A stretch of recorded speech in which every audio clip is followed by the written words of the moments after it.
Hadisnya ini sangat pendek dan menyakitkan bagi perempuan.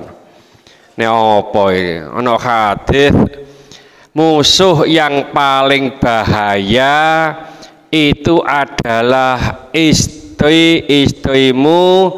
Kenapa?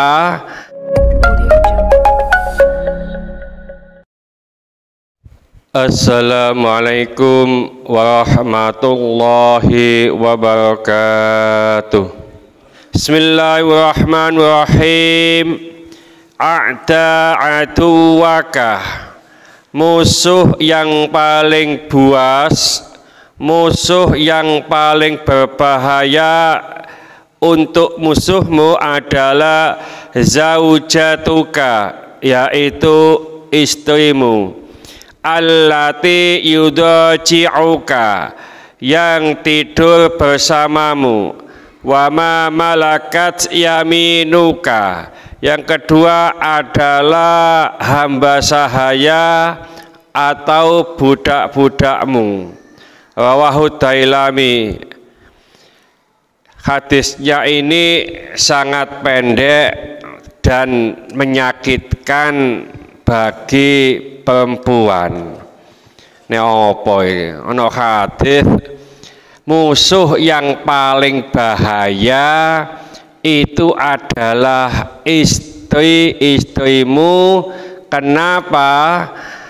Karena istri itu adalah orang yang paling faham, paling tahu seluk-beluk, ono seluk-beluk itu ya, terhadap diri kita. Jadi ini kalau dijadikan musuh. Jadi musuh yang paling bahaya sebenarnya itu adalah musuh dari dalam. Jadi umpamanya istri ini menjadi musuh, maka dia sangat faham terhadap kita, rahasia kita. Yang kedua adalah budak. Ini kalau saat ini mungkin bisa diartikan pembantu. Artinya orang yang paling dekat terhadap kita itu kalau menjadi musuh itu paling bahaya, paling buas.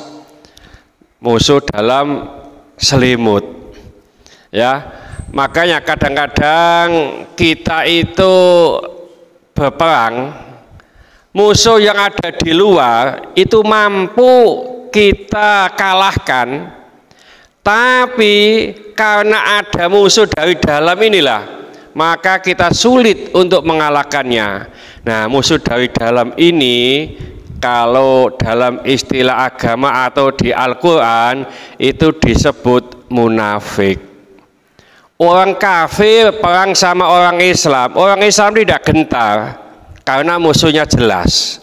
Tapi kalau orang munafik itu orang Islam yang di dalam tapi ngerogoti terhadap Islam. Tidak sedikit kita tahu istri para nabi ini menjadi musuh yang paling bahaya.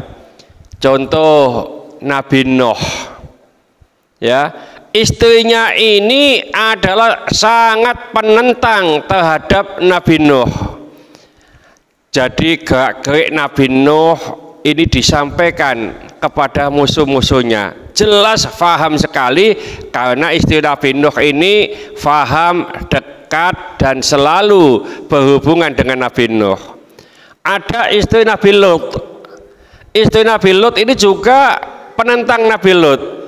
Makanya ada tamu laki-laki di rumah Nabi Lut, karena saat itu zaman Nabi Lut itu banyak LGBT itu ya.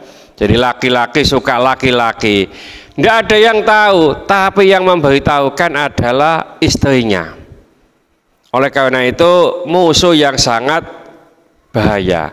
Pada zaman Bani Israel itu ada kisah yang terkenal, yaitu Sam'un Al-Ghazi. Nek kene Samson Betawi. Ya, jadi film Samson Betawi. Sam'un Al-Ghazi ini orang yang paling kuat pada zamannya. Sam'un Al-Ghazi ini tiap pagi, siang, terima kasih, itu berperang dalam keadaan puasa. Malamnya sholat malam, terus begitu. Nah, dikasih Allah senjata, itu senjata tulangnya unta. Nih, kalau di beberapa kitab itu uang itu apa di sini Pak? Apanya itu? Rahangnya itu senjata yang paling ampuh waktu itu. Nah, di samping senjata ini adalah sumber makanan bagi Sam'un Al-Ghazi.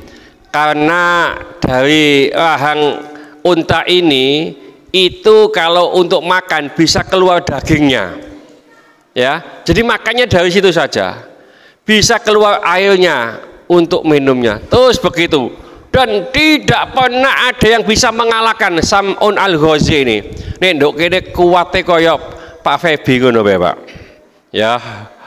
Kuat tidur ya, jadi kuat sekali, tidak ada yang bisa mengalahkan, sampai bikin sayembara yang nama musuhnya ini.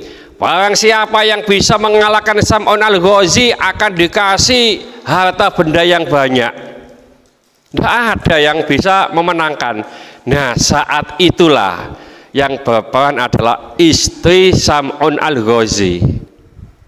Istrinya ini apa tanya kepada Sam'un Al-Ghazi, yang namanya istri Pak, tidur satu selimut, ya.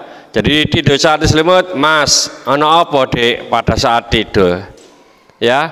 Sampean niku kok kuat nemene, ya kuat ngono, ya kuat perang. Apa sih rahasianya? Akhirnya disampaikan rahasia ini, ngapunten ya. Sam'un Al-Ghazi itu orang bocah panjang, kayak masih sebelah sana itu loh, orang bocah panjang, ya. Nah, kekuatanku ini di rambut saya. Nek rambut saya dipotong, saya tidak punya kekuatan. Ya karena sama istri Pak, ya, tidak ada rahasia, disampaikan. Akhirnya istrinya ini membocorkan kepada musuh-musuhnya. Karena apa? Karena akan mendapatkan hadiah, ya.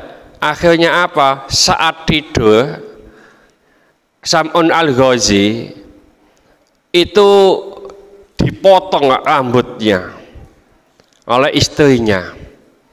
Nah, setelah dipotong dirantai, ya. Akhirnya bangun. Kalau hanya dirantai begitu saja, ojo maneh rantai ini monyet, rantai ini kapal, jebol semuanya sama Sam'un Al-Ghazi ini. Tapi saat itu kekuatan Sam'un Al-Ghazi yang diberikan Allah melalui rambutnya ini dipotong, akhirnya tidak ada kekuatan sama sekali. Nah, salah satu inilah sebagai musuh yang paling bahaya adalah orang yang paling dekat dengan kita. Itu di Al-Quran sudah disebutkan ya. Jadi inna min azwajikum wa auladikum aduwalakum fakhdaruhum. Itu disebutkan gitu. Sesungguhnya inna min azwajikum, sebagian dari istri-istrimu, wa auladikum, dan anak-anakmu aduwalakum, itu sebagai musuhmu. Fakhdaruhum, berhati-hatilah kamu terhadap mereka. Oleh karena itu hati-hatinya itu tentunya perlu ada pendidikan dan seterusnya, karena istri anak-anak ini juga musuh. Istri anak-anak ini adalah cobaan atau fitnah. Jadi tidak salah kalau kita berhati-hati kepada orang yang paling dekat. Mudah-mudahan sedikit ini dibarengi hidayah oleh Allah Subhanahu wa taala. Mudah-mudahan segala hajat kita dikabulkan Allah, segala kesulitan kita dibantu oleh Allah. Mudah-mudahan anak-anak kita menjadi anak soleh solehah, taat kepada Allah, patuh dan nurut kepada kedua orang tua. Ia mengasihi keturunan, mudah-mudahan Allah memberikan keturunan yang soleh solehah. Ia mengasihi jodoh, mudah-mudahan Allah memberikan jodoh yang soleh solehah. Mudah-mudahan di antara kita, keluarga kita, handetolan kita, tetangga-tetangga kita yang saat ini sedang sakit, baik di rumah sakit maupun di kediaman, mudah-mudahan Allah cepat mengangkat penyakitnya, menyembuhkan penyakitnya, dan mudah-mudahan Allah memberikan kesabaran kepada yang sakit, dan dengan kesabaran ini mudah-mudahan Allah mengangkat seluruh dosa-dosanya, dan mudah-mudahan Allah mengampuni dosa-dosanya orang yang mendolimi kita. Al-Fatihah. Bismillahirrahmanirrahim. Wal 'asri innal insana lafi khusrin illa alladziina aamanu wa 'amilus sholihati wa tawassaw bil haqqi wa tawassaw bis sabr. Subhanaka wa bihamdika asyhadu an la ilaha illa anta astaghfiruka wa atubu ilaik. Wassalamualaikum warahmatullahi wabarakatuh.